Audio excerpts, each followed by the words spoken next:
Le stress des emails, je sais pas vous, mais moi je suis complètement addict à mes emails et ça me rend parfois cinglé dans le sens où je vais être tenté de consulter et de vouloir répondre toujours à mes emails, ce qui fait que derrière j'avance pas et que ça me frustre énormément. Du coup pour ça, j'ai dû établir des règles super strictes que j'essaye le plus possible de suivre. Je vous dis pas que je suis parfait.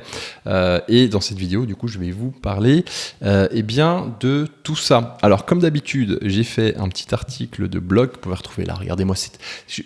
Franchement, mettez-moi un petit like si vous kiffez mes petites vignettes YouTube. Je vous mets le petit truc. Regardez ces vignettes où je joue la comédie. C'est franchement pas facile, mais bon, je prends du plaisir à ça, donc c'est cool. Voilà, bref, aujourd'hui on va parler du stress des emails, comment bien gérer ses emails quand on est freelance. Si vous venez d'arriver sur cette chaîne YouTube et que vous me connaissez pas, je me présente, je m'appelle Johan, je suis indépendant dans le domaine de la création de sites internet, donc entre guillemets freelance webmaster. Je vends et maintiens des sites internet pour mes clients. Et en parallèle de ça, j'ai créé une chaîne YouTube et un blog qui s'appelle webandfree.com. La chaîne YouTube, vous êtes dessus.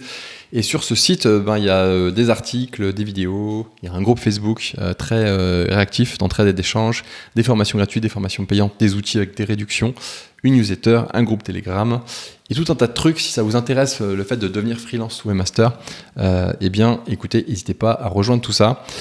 Si vous êtes débutant, enfin en tout cas que vous voulez apprendre le métier ou en tout cas avoir un premier aperçu du métier, je vous recommande d'aller voir la formation gratuite de découverte. Ça doit être ce bouton si j'appuie là-dessus. Ouais, c'est ça. Qui explique un petit peu les bases du métier, comment ça se passe, tout ça. C'est un bon moyen de commencer gratuitement. Et puis après, si vous allez plus loin, vous verrez, il y a d'autres possibilités. Alors, aujourd'hui, on va parler de ces histoires d'emails. Alors, effectivement, les emails, quand on est indépendant, c'est bien, mais ça peut être très chiant et ça peut rendre cinglé. Moi, en tout cas, c'est mon cas. Ça peut être compliqué. Je vais vous donner plusieurs conseils et des choses que je fais pour éviter d'être complètement addict à mes emails. Donc, on va commencer tout de suite. Premier conseil. Je sais que la plupart d'entre vous le font déjà ou vont le faire. C'est bien séparer ses mails pro et ses mails perso. D'accord ? Moi, j'ai deux boîtes mail. J'ai une boîte mail perso que j'ai depuis très longtemps et une boîte mail pro que j'ai créée au lancement de l'activité et qui me permet de relier toutes mes activités. J'ai même des boîtes mail secondaires qui sont pour des side business, mais qui sont redirigées sur ma boîte mail pro. J'essaie d'éviter d'avoir trop d'emails non plus parce qu'après ça devient chiant à gérer, même si je sais qu'il y a des outils qui permettent de faire ça. Je crois que notamment il y a un truc qui s'appelle Sparks qui va mettre plein de boîtes mail ensemble, mais j'aime pas trop avoir trop de trucs, donc je préfère rester simple.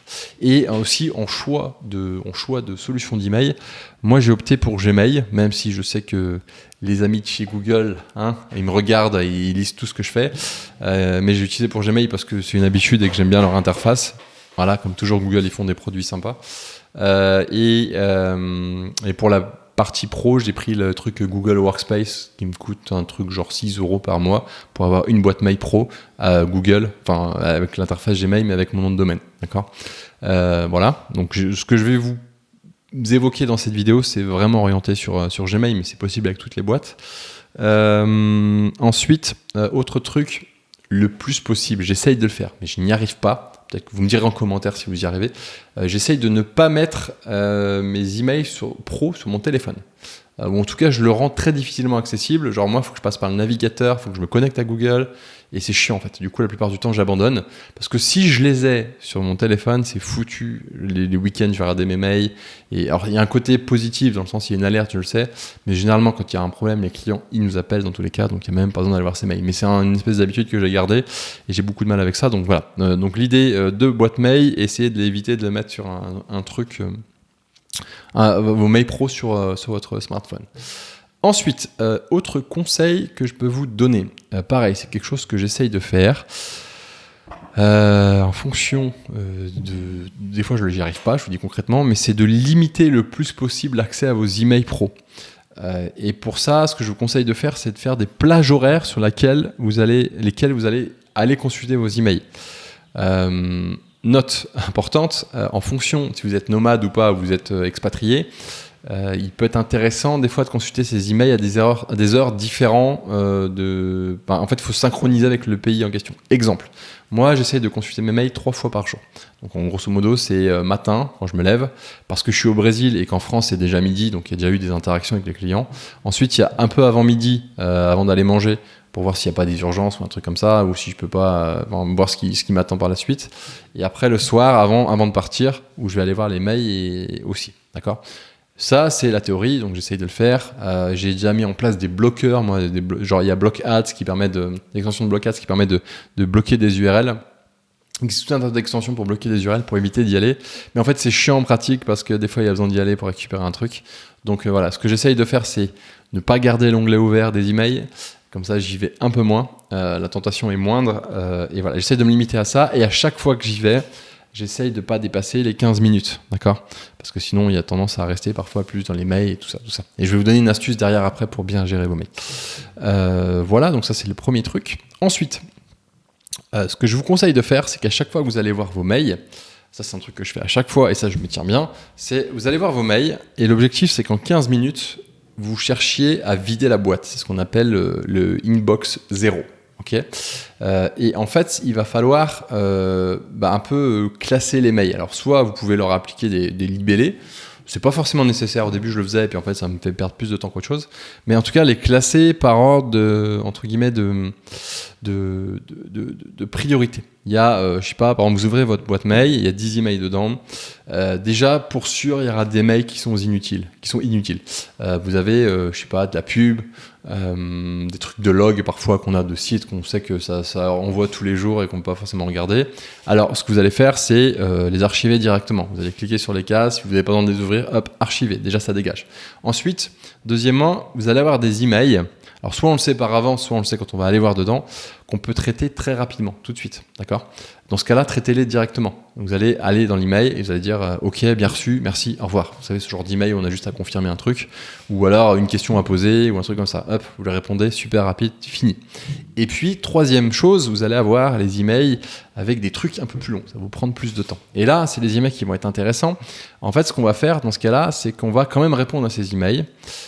Et on va dire un truc du genre, je sais pas, imaginons que j'ai un client qui me dit « Ouais, est-ce que tu pourrais développer telle fonctionnalité ?» Et vous savez que la fonctionnalité, ça va prendre, je sais pas, une demi-journée, d'accord ? Sauf que là, vous êtes en train de gérer vos mails. Vous avez 15 minutes pour gérer vos mails. La demi-journée, vous n'allez pas la faire maintenant, d'accord ?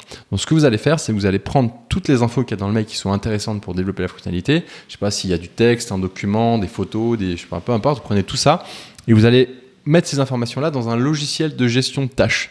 Donc moi, j'utilise par exemple Trello. Vous pouvez utiliser Asana, vous pouvez utiliser Notion, peu importe. Vous allez créer une carte dans votre planning. Vous allez mettre tout ça dedans et vous allez attribuer une date à cette carte. Donc là, vous faites copier-coller, vous regardez votre planning. Ok, telle date, je peux le faire. Bing, voilà, vous avez la date. Vous retournez dans votre mail et là, vous répondez « Cher client, j'ai bien reçu ta demande, machin. Écoute, je m'en occupe le 14. » Ok, voilà, je m'en occupe le 14 et voilà. Et vous répondez. Comme ça, le client, il a une réponse et ça, c'est de l'or pour le client parce que la plupart des gens qui répondent pas aux mails, je sais pas, et regardez-vous, quand vous envoyez un mail, qu'on vous répond pas tout de suite, ça rend fou. Quand vous savez que la personne a au moins bien reçu et qu'elle va traiter et que vous avez une date où elle va le traiter, et ben vous, en tant que personne qui envoie un mail, vous vous sentez bien, vous savez, ok, c'est fait, il a pris en compte le truc, j'ai pas besoin d'attendre, c'est géré.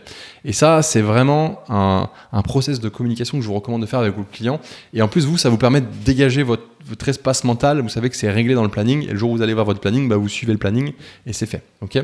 Ce que je vous conseille même, si vous pouvez, en fonction de votre planning, ça va être de traiter la tâche avant le 14. Comme ça, vous allez faire une bonne impression à votre client. C'est-à-dire, vous allez lui répondre, je sais pas, par exemple, le 12, en disant, du coup, j'ai pu le faire, voilà ce que j'ai fait. Voilà. Et puis, du coup, ce qui va se passer, c'est qu'il y aura peut-être un retour. Et finalement, en fait, le 14, ce sera la date vraiment de livraison où vous pourrez, je sais pas, mettre en ligne la fonctionnalité et votre client sera content. Ça pourra même, du coup, engendrer une facture. Et finalement, dans la tête du client, lui, il savait déjà que le 14, potentiellement, vous allez envoyer la facture parce que c'était la fin de la mission. D'accord ? Donc, c'est tout un process à mettre en place. Mais l'idée, c'est vraiment de maintenir, d'être focus sur les mails, de les traiter rapidement et aussi de maintenir une satisfaction client. C'est-à-dire que chaque email qui arrive a une réponse pour répondre à tous les emails, sauf les trucs inutiles. D'accord ? Donc ça, c'est important. Et l'objectif, alors c'est pas forcément le matin, mais en tout cas le soir, je vous recommande de le faire, c'est d'avoir ce qu'on appelle la méthode Inbox 0. C'est-à-dire que quand vous allez arriver sur votre boîte mail le soir avant de partir, votre boîte mail est vide. Il n'y a plus aucun email dans la boîte, d'accord ? C'est-à-dire que tous les emails ont été soit archivés, soit répondus puis archivés. Et voilà, c'est tout. Et en fait, les trucs qui prenaient plus de temps, ça a été mis dans votre logiciel de tâches et en fait, c'est devenu une tâche que vous allez gérer indépendamment de votre boîte mail. Et le fait de partir tous les jours avec sa boîte vide, c'est un sentiment de plénitude, c'est trop bien. Pour les addicts aux emails, c'est trop bien, on se sent trop bien. Et puis du coup, le lendemain, ça revient. Mais en tout cas, c'est vraiment un bon objectif. Et l'idée, c'est que vous n'allez pas supprimer vos mails, vous allez bien les archiver. D'accord ? C'est important. J'ai découvert, j'en parlais avec un pote il n'y a pas longtemps, il ne savait pas ce que ça voulait dire archiver, ça m'a surpris, donc c'est pour ça que je vous le dis. Il faut bien archiver ces emails. Comme ça, vous pouvez toujours les retrouver. Vous faites une recherche, vous allez les retrouver. Okay ? Ou dans les messages envoyés, ou dans je sais pas quoi, il y a toujours moyen de les retrouver. Ok ? Voilà. Ensuite, d'autres astuces qui peuvent vous intéresser. L'IA, l'intelligence artificielle. Alors aujourd'hui, par exemple, si je prends Gmail, il y a déjà un truc qui rédige un peu les emails pour nous, d'accord ? Mais moi aujourd'hui, j'ai passé la vitesse supérieure et j'utilise ChatGPT. Alors j'ai testé plusieurs trucs. Au début, j'avais mis un système en place. En fait, j'ai testé que ChatGPT réponde directement à mes emails sans les envoyer. Je faisais un brouillon. Pour ça, j'utilisais make.com, une plateforme d'automatisation avec une clé API ChatGPT et je lui envoyais le truc. Et ça marche pas mal. Simplement, je me suis aperçu que parfois, je passais du temps à supprimer le brouillon parce que c'était pas du tout la réponse que je voulais. Et en fait, je me suis dit, bon, c'est pas ouf.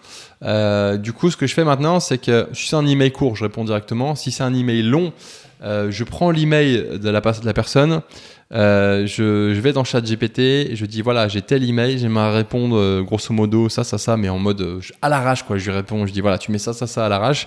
Voici l'email. Réponds, ping, hop, le truc répond, ChatGPT me répond, je prends, je copie-colle, je remets dans l'email, je relis, je corrige ou j'ajoute les choses qui sont utiles et j'envoie. Et avec ça, je gagne un temps incroyable et ça me permet d'aller encore plus vite dans ce fameux espace de 15 minutes et de dépoter, de ne pas perdre trop de temps sur mes emails. Aussi, qu'est-ce que je peux vous conseiller ? Il y a bien entendu, il y a plein d'outils qui vont se greffer à votre boîte mail, notamment si vous êtes sur Gmail. De base, il y a un truc qui est intéressant sur Gmail, c'est les filtres automatiques. Si vous avez, des emails par exemple de log ou de paiement ou je sais pas quoi, et que vous voulez les catégoriser, mais que vous n'avez pas forcément besoin de les voir, mettez un filtre automatique. Quand telle personne envoie un email avec tel sujet, alors ça va avoir ce tel label et tu l'archives automatiquement. Comme ça, vous savez que vous avez les emails. Si un jour vous avez besoin, vous les retrouvez. Mais vous, ça vous évite de devoir les gérer.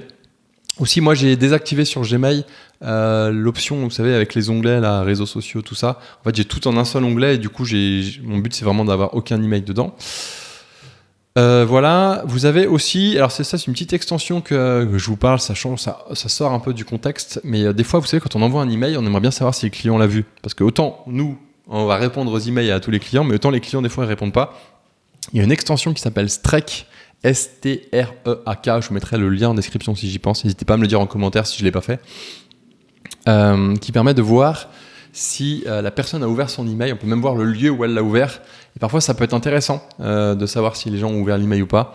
C'est un peu du tracking, mais bon, en même temps c'est pratique.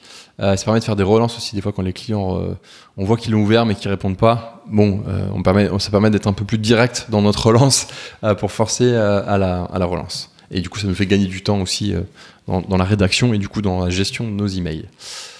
Voilà. Aussi, moi, j'ai des petites astuces toutes bêtes d'organisation. En fait, toutes les tâches que je veux faire, je m'envoie par email. C'est-à-dire quand je suis dehors, j'ai un truc, j'ai fait un raccourci sur mon iPhone ça a créé un modèle de mail avec un intitulé précis. Et en fait, ça m'affiche une infobulle où j'écris ça s'appelle à traiter. Et je lance, je fais à traiter, je mets la tâche que je dois faire, ça me l'envoie dans les emails. Et après, je sais que quand je traite mes emails, je les mets soit je le traite directement, soit je le mets dans le process des tâches à faire pour la suite.